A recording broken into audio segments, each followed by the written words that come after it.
Ayan, yan. Paubutin natin ng 700 views bago tayo mag-start. Ay, akala ko live, hindi pala. So yan mga idol, alright, shoutout sa mga Muslim country yan sa Ramadan, saan man sulok yan ng mga kabang bansa, yan sa mga Muslim nating kapatid. Ramadan ngayon, first day of Ramadan, simula na naman ang kanilang fasting. Fasting nila yan mga idol, hindi ako nagkakamali o mali man ako. 6, kailan mo start yun? 4:30 yata yun, hanggang 6 ng hapon. So yan mga idol. Dati kasi may mga kaibigan tayong Muslim nagpa-fasting. Ginagawa nila, nagigising sila ng madaling araw, alas 2, tapos kakain sila. Pag start na ng fasting nila, doon na sila mag-stop ng kain. Yun, kain ng kain lang sila hanggang simula ng kainan nila ng gabi, ng hapon. Yun, kain ng kain sila. Tapos yun na nga. So sa akin, naranasan ko mag-fasting simula nung nag-Saudi ako noon. Sinubukan ko yan mag-fasting. So nag-fasting ako kahapon. Ayun, nag-fasting ako kahapon. Nag-start ako ng 6 AM pagising ko hanggang 7:30 PM hindi ako kumain. Ayan. So ngayon, subukan yung mag-fasting idol. Maganda sa katawan at saka parang gumaan yung katawan kasi nga naubos na yung laman eh. Ano matawag doon? Nag-digest lahat yata. Hindi ko alam. Basta may nabasa ako dati yan eh. Yung maganda sa katawan yung pa-fasting. So sa akin kasi pag mag-fasting ako, samahan nyo ng dasal. Huwag kayong mag-isip ng masama para yun nga. Para yun nga. Basta, pinag-aralan ko dati yan. Yan yung tungkol sa fasting yan. Nakalimutan ko.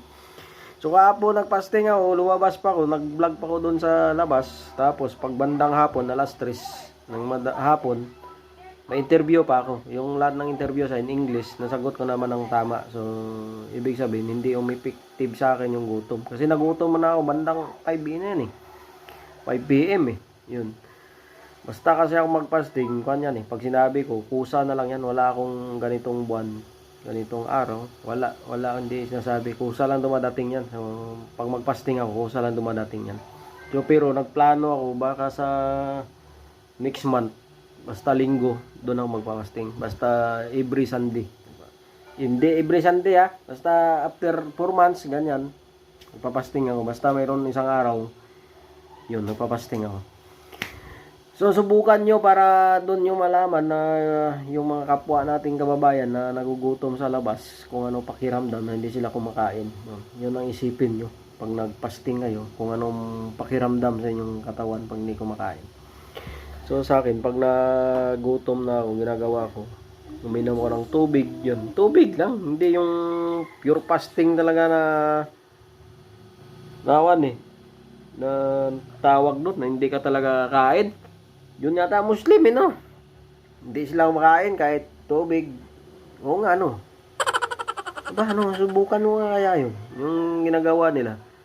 Kakain ako madaling araw, ang dami. Tapos, pag start ng 6 hanggang 7, hindi na ako kakain. Hanggang hindi rin ako inom ng tubig.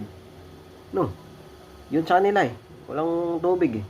So, susunod na idol, subukan natin yan. Mag-i-vlog natin yan. Subukan natin. Mag-i-vlog natin.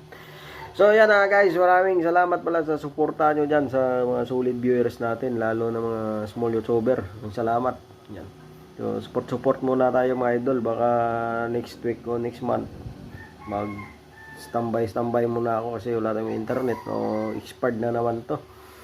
So shout out na lang dyan sa mga kaibigan natin mga vlogger yan, sa mga sumusuporta sa atin yan, mga organic viewers natin. Maraming salamat sa inyo. Yan ang sasabi ko, ulitin ko ulit, subukan nyo mag-fasting para maranasan nyo. So yan na guys, isang araw lang, hindi ka naman mamatay pag hindi ka kumain ng isang araw. Bihira naman kayo.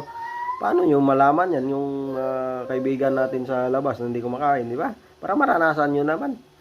So, yan ang idol. Alright, bye-bye. Oy, sa mga may ulcer dyan, huwag nyo gagawin yan. Baka matuluyan kayo lalo. Lalo na pag may mga sakit-sakit yan. Bawal sa inyo yan.